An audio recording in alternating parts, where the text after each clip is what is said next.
अब स्टार्ट करते हैं optional exercise, arithmetic progression, exercise 5.4, question number 1।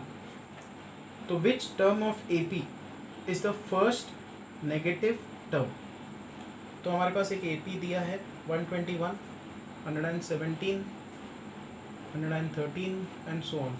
तो डिक्रीजिंग एपी है, टर्म्स जो है डिक्रीज होते जा रहे हैं, कभी तो नेगेटिव बनेगा, ठीक है, कोई तो इसका टर्म पहला नेगेटिव टर्म होगा। तो हमको वही बताना है which term of the AP, कौन सा नंबर का इसका टर्म पहला नेगेटिव टर्म है। तो हम लोग टी एन का फॉर्मूला लगाते हैं। टी एन क्या होता है? ए मतलब पहला term plus n minus one into d, common difference. Common difference कितना है? 117 माइनस 121, सो इट इज़ -4। अब मुझे चाहिए कि ये टी एन नेगेटिव हो, तो लेस दैन ज़ीरो की कंडीशन लगा देते हैं। ये जो टर्म है इसका जो कैलकुलेशन है, इसका जो मैग्नीट्यूड है या इसका जो वैल्यू है वो नेगेटिव होना चाहिए, बराबर। तो नेगेटिव का कंडीशन हमने लगा दिया। अब यहाँ पे आएगा 121 minus 4n plus 4 should be less than 0। So 125 should be less than 4n। 4n को हमने राइट साइड पे शिफ्ट कर दिया। n should be greater than 125 by 4.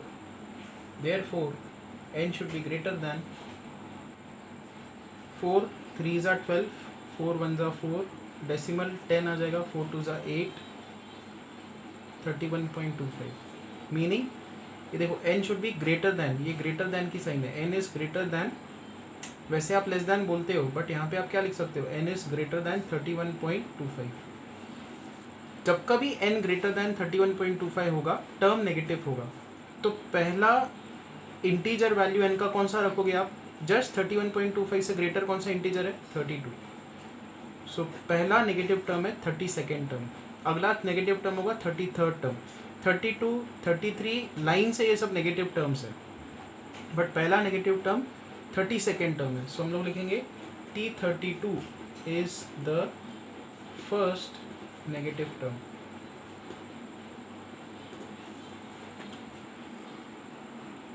अब ऑप्शनल एक्सरसाइज का question number 2, sum of the third and the seventh terms of an AP is 6, their product T7 plus sum is 6 and their product मतलब multiplication, यहाँ पे आएगा multiplication, their product is 8। Find the sum of 16 terms of AP. S16 हमको निकालना है। तो ये data हमको दिया हुआ है, थर्ड टर्म और सेवेंथ टर्म का सम 6 है, थर्ड टर्म और सेवेंथ टर्म का जो प्रोडक्ट है वो 8 है। तो हम लोग क्या करेंगे, पहले इन दोनों को साइमल्टेनियसली सॉल्व करेंगे। सो यहाँ पे देखो T3 प्लस T7, यहाँ से T7 निकालो, 8/T3 ये है 6। T3 को इधर मल्टीप्लाई करो, T3 square plus 8 is equal to 6T3, फिर T3 इधर शिफ्ट कर दिया, ये क्वाड्रेटिक इक्वेशन है। T3 square minus 6T3 plus 8 is equal to 0।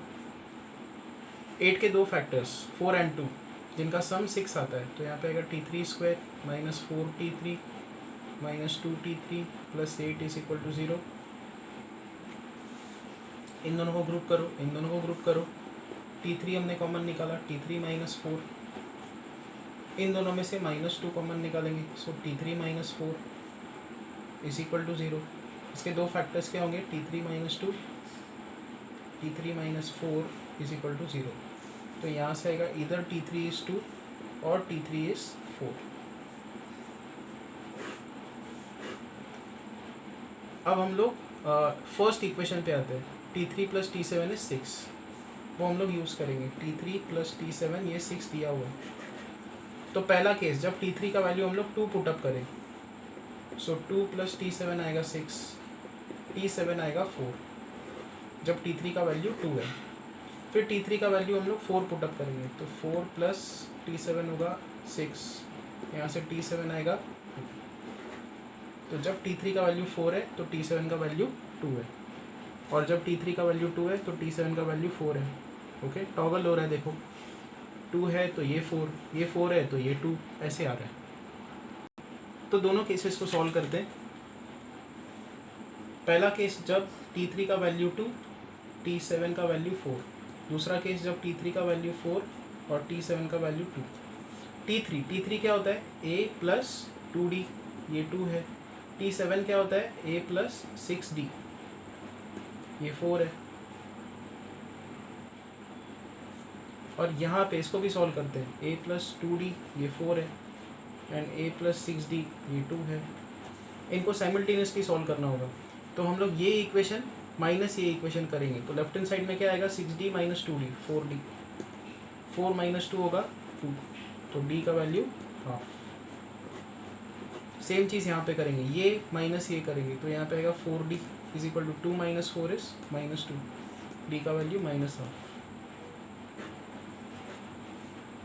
अब d का वैल्यू हाफ हम लोग इस इक्वेशन में पुटअप अगर करें तो क्या होगा, a plus 1 is equal to 2 आएगा, a इज इक्वल टू 1 आ जाएगा। फिर d का वैल्यू माइनस हाफ इस इक्वेशन में पुटअप करें तो यहाँ पे आएगा a minus 1 is equal to 4, a का वैल्यू 5।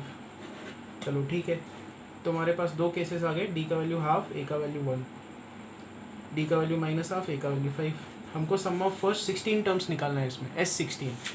तो दोनों ही केसेस में S16 निकालते हैं। Sum of first 16 terms that is 16/2 2a plus 16 minus 1 into d, this is equal to 8 into 2 plus 16 minus 1 क्या होगा 15, तो 15/2, तो ये होगा 8 इंटू 2 2 ज़ा 4, 4 प्लस 15 19, सो 19/2, 2 4 ज़ा 8, तो 4 into 19 76। Sum of first 16 terms is 76, पहला आंसर। अब हम लोग यही चीज़ यहाँ पे निकालेंगे इस सिनारियो के लिए, तो S16 होगा 16/2 2a plus 16 minus 1 into d, यहाँ पे आएगा 8, 5 2 ज़ा 10, ये माइनस साइन यहाँ पे आ जाएगी, 16 माइनस 1 होता है 15, तो 15/2 विच इज़ इक्वल टू 2 इधर मल्टीप्लाई करो, 20 माइनस 15 दैट इज़ 5/2, तो यहाँ पे होगा 2 4 ज़ा 8, 4 इंटू 5 इज़ 20। तो दो आंसर्स है, इधर सम इज 76 और सम इज 20।